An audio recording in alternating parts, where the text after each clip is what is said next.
Hi friends, welcome back. तो आज का हमारा वीडियो है S-400 से पाकिस्तान की धज्जियां उड़ाने वाले एयरफोर्स के जवान का ज़बरदस्त पॉडकास्ट फीचरिंग बी सिंह। अब ये भल्ले सिंह है कि भाले सिंह है, वो देखेंगे तो पता चलेगा। तो चलते हैं, शुरू करते हैं। जैसे ही बोला कि launcher is ready, I was the last person जिसने लॉन्चर को छोड़ा था। वहां से कॉल आया, तूफान तूफान तूफान। जैसे ही रात को पहला मिसाइल ने पहला फायर किया, उससे पहले S-400 इंडिया में लॉन्च नहीं हुई थी, ना कोई फायरिंग प्रैक्टिस हुई थी, सीधा उसी रात को लॉन्च हुई थी। बाय जैसे गॉड। ही पहला लॉन्च हुआ तो हमारे लिए भी उसको साउंड को सुनना मतलब बड़ा सुखद था। जैसे वो ये अपना अटैक हुआ उनके एयरक्राफ्ट बड़े अपने एयरक्राफ्ट की तरफ, तब पहला टारगेट जो S-400 ने मारा था वो GF-17 का मारा था। रात को अटैक आता था, उनके जो वेव आते थे वो रात को ही आते थे, जनरली रात को ही आते थे। शाम होता था और वेव आने लगते थे। उसके बाद उनको मारते थे, रात को फिर रिलोकेट होते थे। उससे पहले हम लोग दिन में अपनी लोकेशन ढूंढ लेते थे, 2 से 3 लोकेशन दिन में खोज करके रखते थे, मार्क करके रखते थे कि पहली लोकेशन ये है। रात को फिर अगर चेंज करनी पड़ी थी दूसरी लोकेशन कौन सी रहेगी, हमारी आंख और कान जो रहता है वो अवक्स रहता है। जैसे वो हिट हुआ तो लास्ट बाद में जो हमारे डाटा रिकॉर्डर से जो डिस्टेंस आया, हर जितना भी मारा गया ना सबका डिस्टेंस निकलता है, ठीक है, वो 314 किलोमीटर था। उस टाइम हम लोग ऑपरेशन में थे तो इतना वो सेलिब्रेट भी नहीं किया, बट ये था कि हाँ जब जैसे हिट हुआ तो तब हमें बता दिया गया था कुछ ऐसा हुआ है तो तुम लोग जीवन भर याद रखोगे। ये हुआ था कि 10 की रात को जब हमें रिलोकेट का ऑर्डर मिला कि आपको यहाँ से रिलोकेट होना है, तो उसमें ये हुआ था कि एक जो लॉन्चर था वो 90 डिग्री पे खड़ा रहता है, ठीक है, उसको पहले डाउन आना पड़ता है, बीम को डाउन आना पड़ता है, उसके बाद गाड़ी उसकी मूव करती है। अलग अलग लॉन्चर पे अलग अलग बंदे डिटेल कर रखे थे, टोटल ओवरऑल मैं उनके मतलब इंचार्ज था। तो जो बंदा था, जो मेरा क्रू था, जो उस लॉन्चर पे डिटेल था, वो मेरे पास आया कि सर लॉन्चर डाउन नहीं हो रहा। ओहो, फिर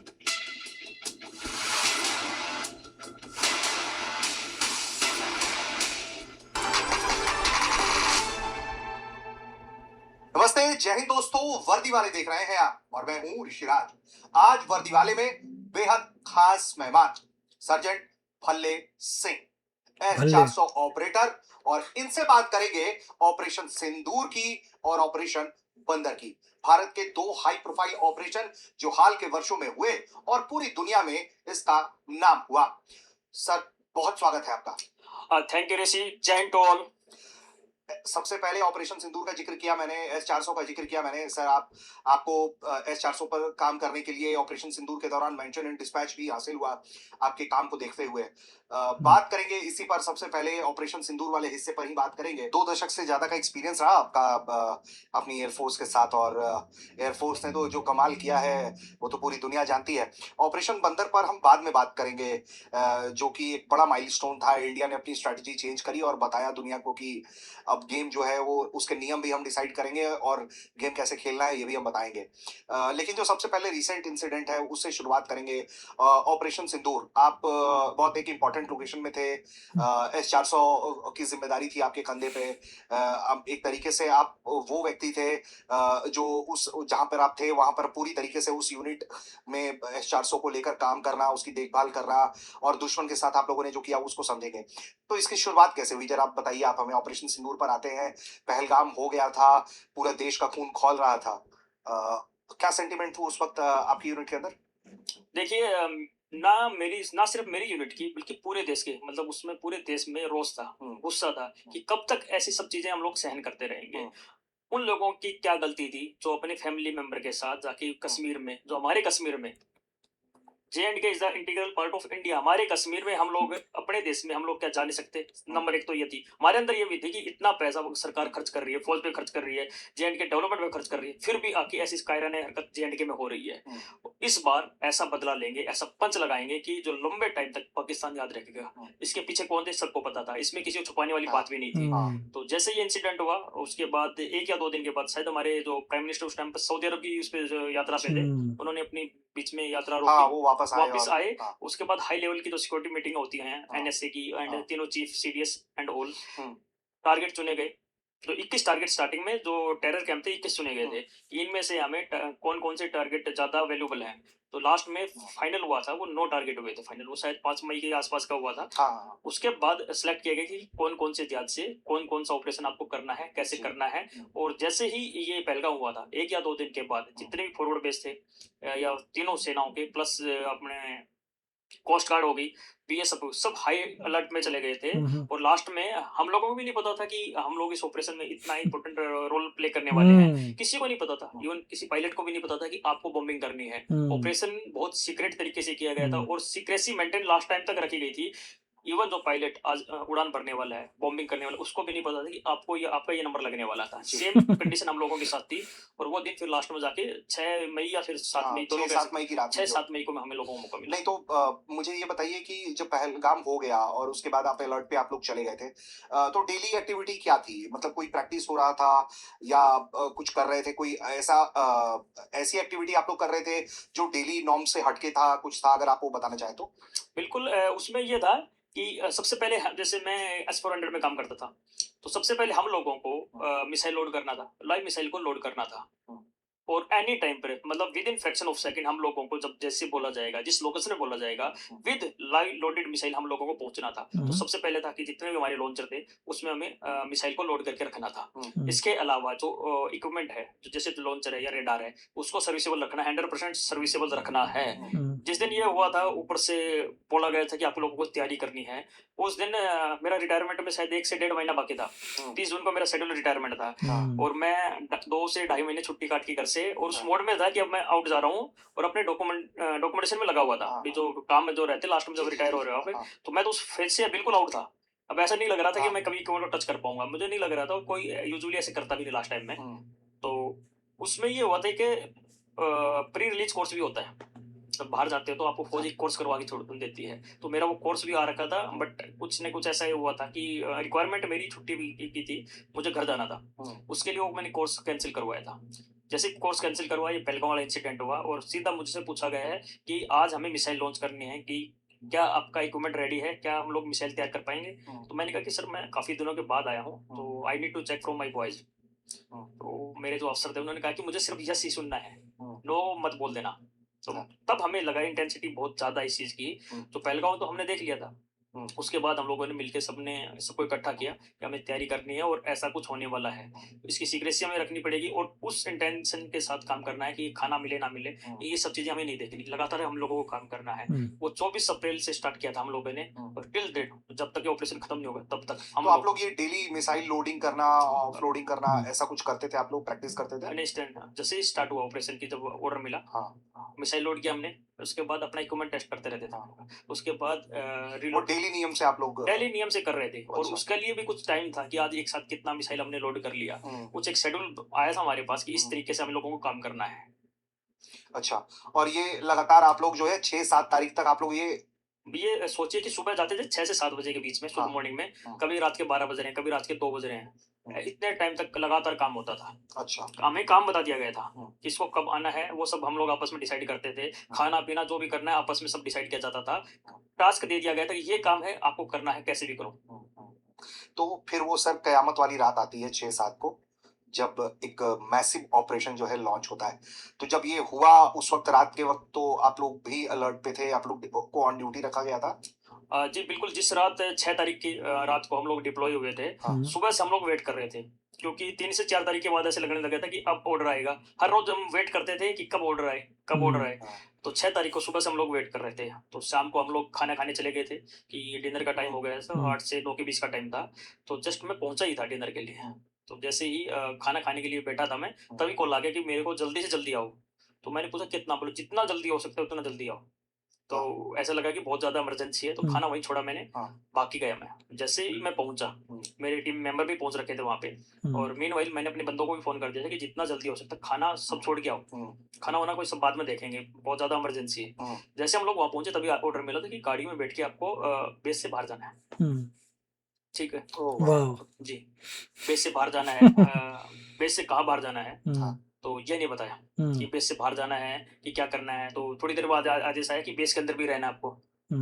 तो हम लोग बड़ा कंफ्यूजन में थे कि कहाँ नहीं। बोला फिर बोला कि ठीक आप गाड़ियों में बैठो, कहाँ जाओगे कहाँ नहीं जाओगे ये नहीं पता, उसके बाद हम लोग गाड़ी में बैठ गए।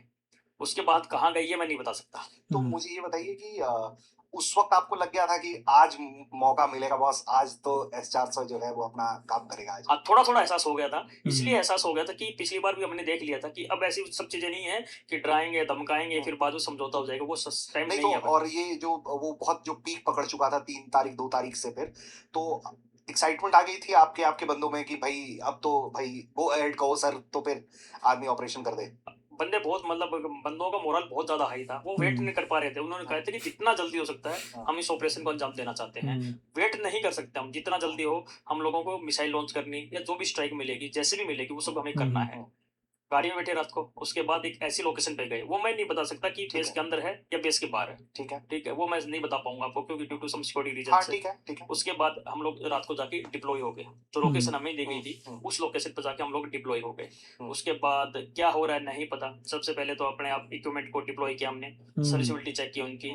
उसके बाद इंस्ट्रक्शन का वेट करने लगे। तो जब आप लोगों को डिप्लॉय किया गया तो वो कहा गया था कि रेडी टू एक्शन रखो equipment? हाँ, अच्छा 24 तारीख के बाद क्लियर कट इंस्ट्रक्शन था, जब भी डिप्लॉय हो गए फायर करने की कंडीशन में आपको डिप्लॉय होना है। ओके जी ठीक है। तो फिर वो सर आप लोग डिप्लॉय हो गए, फिर क्या हुआ रात में, मतलब 12-1 बज चुके होंगे, आप लोगों को जानकारी कैसे मिली कि इंडिया ने स्ट्राइक कर दिया है टेरर कैंप्स पे?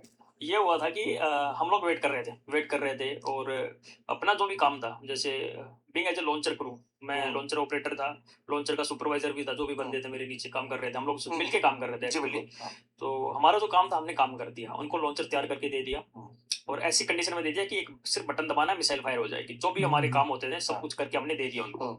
उसके बाद उनका काम था जब भी टारगेट मिलेगा उनको लॉन्च करना था मिसाइल को। अच्छा और हम लोग वेट कर रहे थे, हम लोग स्टैंड बाय मोड में चले गए तो वेट कर रहे थे। और जैसे ही रात को पहला मिसाइल ने पहला फायर किया, उससे पहले S-400 इंडिया में लॉन्च नहीं हुई थी। अरे ना कोई फायरिंग प्रैक्टिस हुई थी, सीधा उसी रात को लॉन्च हुई थी। जैसे ही पहला लॉन्च हुआ तो हमारे लिए भी उसको साउंड को सुनना मतलब बड़ा सुखद था कि ऐसे लॉन्च होता है। कि सब तब तक हमने सिर्फ यूट्यूब पे ही देखा था, रशियन कैसे लॉन्च करते हैं वही देखा था। लाइव हमारे सामने पहली बार लॉन्च हो रहा था और जो हमने तैयार करके दिया वही मिसाइलें लॉन्च हो रही थी।